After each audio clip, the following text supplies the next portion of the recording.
Israel পৃথিবীর একমাত্র ইহুদি রাষ্ট্র। এই দেশের মানব সম্পদ বিশ্বের অন্যতম মেধাবী এবং দক্ষ।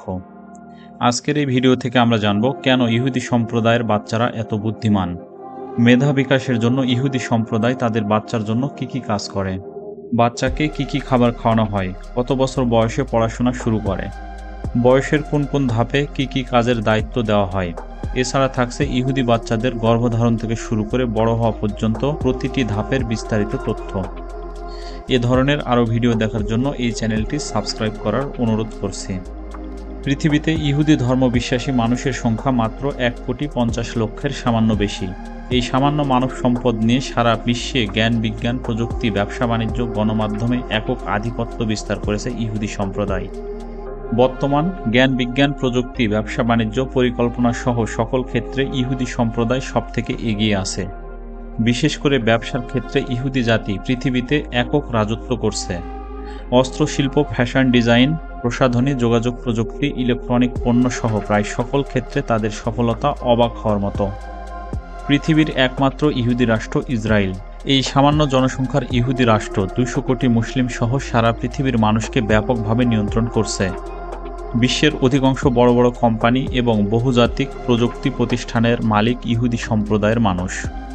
এমনকি ইউরোপ আমেরিকার রাজনীতিতে প্রত্যক্ষ হস্তক্ষেপ আছে ইহুদিদের। মার্কিন যুক্তরাষ্ট্রের মতো ক্ষমতাধর রাষ্ট্রের প্রেসিডেন্টরা ইহুদিদের সমীহ করে চলে এবং ইসরায়েলের তৈরি পরিকল্পনাকে গুরুত্বের সাথে বিবেচনা করে থাকে। শুনতে অবাক মনে হলেও এটি ইহুদি সম্প্রদায়ের পরিশ্রম এবং বুদ্ধিমত্তা ব্যবহারের মাধ্যমে অর্জন করা বাস্তব সফলতা। মাত্র 1.5 কোটি ইহুদি সম্প্রদায়ের এত সফলতার আসল উৎস কী? তাদের এই সফলতার পিছনে অন্যতম প্রধান কারণ ইহুদি বাচ্চাদের পরিকল্পিত এবং পরিপূর্ণ মেধার বিকাশ। ইহুদি ধর্ম বিশ্বাস মানুষ তাদের বাচ্চাদের মেধার বিকাশের জন্য পরিকল্পিতভাবে তাদের বাচ্চাকে বড় করে তোলে। আর এই পরিকল্পনা বাস্তবায়ন শুরু হয় গর্ভধারণের একেবারে প্রাথমিক অবস্থা থেকে। আধুনিক গবেষণার মাধ্যমে জানা যায় ইহুদি সম্প্রদায় এত বুদ্ধিমান হওয়ার অন্যতম প্রধান কারণ তাদের লাইফস্টাইল। ইহুদি বাচ্চার বুদ্ধিমত্তা তাদের জন্মের আগে থেকেই নিয়ন্ত্রণ করা হয়। একজন ইহুদি নারীকে গর্ভধারণ করার আগেই ওজন, বয়স এবং বিভিন্ন রোগের পরীক্ষা নিরীক্ষা করে তাকে শারীরিক এবং মানসিকভাবে প্রস্তুত করা হয়। পিরিয়ডের 10 দিন পরে একজন ইহুদি নারী 4 থেকে 5 দিন তার স্বামীর সাথে নবদম্পতির মতো সময় কাটানোর সুযোগ করে দেওয়া হয়। এ সময় তাকে সকল প্রকার দুনিয়াবি দুশ্চিন্তা থেকে মুক্ত থাকার জন্য বিশেষ পরামর্শ দেওয়া হয়। ইহুদি নারীদের মতে এই সময়টি তাদের জীবনের সবথেকে সেরা সময়। এ সময় স্বামী স্ত্রী উভয়ে হাসি খুশি রাখার জন্য তাদের পছন্দের খাবার সরবরাহ করা হয় এবং তাদের অবস্থানের ঘরটি তাদের পছন্দের রং এবং ফুল দিয়ে খুব সুন্দর করে সাজানো হয়। ইহুদি নারী গর্ভধারণে সক্ষম হলে প্রথম মাস থেকেই নির্বাচিত ডাক্তারের মাধ্যমে বিশেষ পরিচর্যা শুরু করা হয়। রাষ্ট্রীয়ভাবে শুধুমাত্র গর্ভবতী নারীদের চিকিৎসার জন্য বিশেষ দক্ষতা সম্পন্ন ডাক্তার নিয়োগ দেওয়া হয়। এ সময় মাকে বিভিন্ন রকম জটিল গাণিতিক সমস্যার সমাধান করতে দেওয়া হয়। এছাড়া জ্ঞান বিজ্ঞান বিষয়ে বিভিন্ন রকমের বই পড়তে দেওয়া হয়। তারা বিশ্বাস করে গাণিতিক সমস্যার সমাধান এবং বিজ্ঞানের বই পড়লে গর্ভের সন্তানের মেধার বিকাশ ঘটে। গণিত এবং বিজ্ঞানের প্রতি আগ্রহী হয়ে সন্তান জন্মলাভ করবে। গর্ভ অবস্থায় ইহুদি মাকে কম্পিউটার, মোবাইল ফোন ব্যবহার থেকে বিরত থাকার জন্য বিশেষভাবে পরামর্শ দেওয়া হয়। এ সময় ইহুদি মায়েরা সময় কাটানোর জন্য বই পড়াকে বেশি প্রাধান্য দিয়ে থাকে। গর্ভকালীন সময় ইহুদি নারীদের ভিডিও গেম খেলতে দেওয়া হয়। এই সব ভিডিও গেম সাধারণত 5 থেকে 7 বছর বয়সী বাচ্চারা খেলে থাকে। গর্ভের বাচ্চার বয়স 5 মাস হলে তাকে ধর্মীয় বিভিন্ন বিষয়ে অডিও শুনতে দেওয়া হয়। শারীরিক এবং মানসিকভাবে ফুরফুরে থাকার জন্য ভায়োলিন, পিয়ানো সহ বিভিন্ন রকমের মিউজিক শোনানো হয়। মস্তিষ্কে উত্তেজনা সৃষ্টি করতে পারে এমন বিষয় গর্ভবতী মায়ের সামনে আনা হয় না। তাকে এমন কোনো সিনেমা বা গান শোনানো হয় না যা জ্ঞান বিজ্ঞানের সাথে সম্পর্কযুক্ত নয়। গর্ভকালীন সময় থেকে ইহুদি নারীরা সুনির্দিষ্ট খাদ্য অভ্যাস মেনে চলে। তারা পুষ্টিকর খাবার যেমন আলমন্ড, খেজুর, দুধ খেতে পছন্দ করে। দুপুরের খাবার হিসেবে তারা খায় রুটি, মাথা ছাড়া মাছ, খেজুর এবং বাদামযুক্ত সালাদ। তারা বিশ্বাস করে মাছ মস্তিষ্ককে প্রয়োজনীয় পুষ্টির যোগান দিয়ে থাকে। এ সময় তারা মাংস জাতীয় খাবার তেমন একটা খায় না। তারা বিশ্বাস করে মাছ এবং মাংস জাতীয় খাবার একসাথে খেলে তা শরীরের কোনো উপকারে আসে না। অন্যদিকে যে কোনো আহারের আগে ইহুদি গর্ভবতী নারীরা ফল খেয়ে থাকে। ইহুদি সম্প্রদায়ের এই সব কিছুর আয়োজন শুধুমাত্র গর্ভে থাকা শিশুর শারীরিক এবং মানসিক পরিপূর্ণ বিকাশের জন্য। গর্ভকালীন 5 মাস সময় থেকে মাকে বাধ্যতামূলক ধর্মীয় বিভিন্ন আলোচনা শুনতে হয়। ইসরায়েলে প্রকাশ্য ধূমপান করা নিষিদ্ধ, বিশেষ করে যে স্থানে গর্ভবতী নারী এবং শিশু আছে সেখানে ধূমপান করা সম্পূর্ণভাবে নিষিদ্ধ। ধূমপান মানুষের মস্তিষ্কের কোষগুলোকে ধীরে ধীরে ধ্বংস করে দেয় এবং মানব শরীরের ডিএনএ ও জিনকে ক্ষতিগ্রস্ত করে। অবাক করার মতো বিষয়, দুনিয়ার বড় বড় সব তামাক কোম্পানির মালিক ইহুদিরা।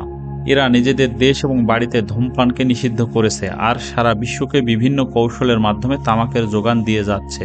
একজন ইহুদি নারীর গর্ভকাল 6 মাস হওয়ার সাথে সাথে একজন নির্বাচিত নার্স এসে শেখাতে শুরু করে বাচ্চাকে কোলে নেওয়া, দুধ খাওয়ানো, পরিষ্কার পরিচ্ছন্ন রাখা সহ বাচ্চাকে সুস্থভাবে বড় করার বিভিন্ন কলাকৌশল। বাচ্চা নেওয়ার পর একজন ইহুদি নারীর প্রধান কাজ নিজেকে পরিষ্কার পরিচ্ছন্ন রেখে বাচ্চার যত্ন নেওয়া আর নিজে বেশি পরিমাণ পুষ্টিকর খাবার খাওয়া, যেন বাচ্চার দুধের কোনো ঘাটতি না হয়। প্রতিদিন বাচ্চাকে ধর্মীয় সঙ্গীত শোনানোর মাধ্যমে ঘুম পাড়ানো হয় এবং পর্যাপ্ত পরিমাণ বাচ্চার ঘুম হচ্ছে কিনা সেদিকে খেয়াল রাখা হয়। বাচ্চা একটু বড় হলে হাঁড়ি পাতিল, বন্দুক, মোবাইল ফোন ধরিয়ে না দিয়ে নিয়ে যাওয়া হয় প্রকৃতির কাছে। ইহুদি বাচ্চাদের বয়স 3 বছর হলে বাচ্চাদের প্রথম প্রকৃতির সাথে পরিচয় করিয়ে দেওয়া হয়। এ সময় বাচ্চাদের সমুদ্রের পাড়ে নিয়ে যাওয়া হয় এবং বালি দিয়ে বিভিন্ন স্থাপনা তৈরি করতে উৎসাহ দেওয়া হয়। এছাড়া বিভিন্ন লৌহ দেখিয়ে ছবি আঁকতে শেখানো হয়। তাদের হাতে তুলে দেওয়া হয় রং এবং পেন্সিল। এই রং এবং পেন্সিল দিয়ে তাদের বিভিন্ন রকমের ছবি আঁকতে উৎসাহ দেওয়া হয়। বাচ্চাদের খাবার নিয়ে ইহুদি মা বাবারা অনেক বেশি সচেতন। বাচ্চাদের খেয়াল খুশি মতো তাদের হাতে চকলেট বা আইসক্রিম ধরিয়ে দেওয়া হয় না। পুষ্টিকর ফল, রুটি, মাছ, বাদাম সহ বাড়িতে তৈরি পুষ্টিকর খাবার খাওয়ানো হয়ে থাকে। খাবারের সাথে পুষ্টির বিষয়টিকে তারা বিশেষ গুরুত্ব দিয়ে থাকে। মাত্র 3 বছর বয়স থেকে ইহুদি শিশুদের লিঙ্গ সম্পর্কিত জ্ঞান দেওয়া হয়ে থাকে। এছাড়া পোশাক পরিচ্ছদ, ধর্মীয় জ্ঞান, কথা বলার আদব কায়দা শেখানো হয় এই বয়স থেকেই। 3 বছর বয়স থেকে খাবার টেবিলে কি কি নিয়মকানুন মেনে খাবার খেতে হয় তা শেখানো শুরু করা হয় এবং এই বয়স থেকেই বাচ্চাদের নিজ হাতে খাবার তুলে খাওয়া শেখানো শুরু করা হয়। ইহুদি বাচ্চাদের 7 বছর বয়স থেকে নিজের কাজগুলো বুঝিয়ে দেওয়া হয়। এই কাজগুলোর মধ্যে থাকে নিজেদের প্রয়োজনীয় সকল জিনিসপত্র গুছিয়ে রাখা, নিজেদের কাপড় ধোয়া, নিজেদের কাপড় ও জুতা পরা, চুল আঁচড়ানো সহ আরও বেশ কিছু নিজেদের প্রয়োজনীয় কাজ। 10 বছর বয়স পর্যন্ত ইহুদি বাচ্চাদের পড়াশোনার জন্য কোনো চাপ না দিয়ে নিজের মতো জ্ঞান অর্জনের সুযোগ দেওয়া হয়। এই সময় বাচ্চাদের কার্টুন না দেখিয়ে দেখানো হয় জ্ঞান বিজ্ঞান বিষয়ের বিভিন্ন বই, পড়ানো হয় ভূগোল এবং ধর্মীয় শাস্ত্রের কিছু নির্বাচিত বই। প্রথম শ্রেণী থেকে 7ম শ্রেণী পর্যন্ত শেখানো হয় গণিত এবং ব্যবসা শিক্ষা। উচ্চ মাধ্যমিকে ওঠার পর বিজ্ঞান শিক্ষার উপর বিশেষ জোর দেওয়া হয়। এ সময় তারা বিভিন্ন জিনিসপত্র তৈরির চেষ্টা করে থাকে। এর মধ্যে এমন কিছু জিনিসপত্র থাকে যা দেখে হাস্যকর, ব্যবহারের অযোগ্য মনে হতে পারে, কিন্তু এসবের মধ্যে দিয়ে ধীরে ধীরে বিকশিত হয় ইহুদি বাচ্চাদের মেধা। এই বাচ্চাদের ধর্মীয় জ্ঞান বিকাশে বিশেষ গুরুত্ব দেওয়া হয়ে থাকে। বিভিন্ন ধর্মের মনীষীদের জীবনী শোনানো হয় তাদের। বিশেষ করে ইহুদি ধর্মের অনুসারী বিখ্যাত ব্যক্তিদের জীবনী শুনিয়ে বাচ্চাদের নৈতিক বিকাশের চেষ্টা করা হয়। ইহুদি সম্প্রদায়ের মানুষকে আগ্রাসী এবং ধ্বংসাত্মক কর্মকাণ্ডের কারণে বিশ্বের অনেক মানুষ ভীষণভাবে অপছন্দ করে, কিন্তু পৃথিবীতে তাদের অবস্থান ধরে রাখার জন্য যে কঠোর পরিশ্রম ও নিয়মনীতি মেনে জীবনযাপন করে তার ধারে কাছেও অন্য কোনো সম্প্রদায় নেই। দ্বিতীয় বিশ্বযুদ্ধের সময় ইহুদি সম্প্রদায় পৃথিবীতে ছিল এক অনাশ্রিত, নির্যাতিত, লাঞ্ছিত, হতদরিদ্র জনগোষ্ঠী, কিন্তু বর্তমানে তারাই পৃথিবীর নিয়ন্ত্রক। ইহুদি জাতি সম্পর্কে আপনার মতামত জানাতে অবশ্যই কমেন্ট করুন। ভিডিওটি ভালো লাগলে লাইক করুন।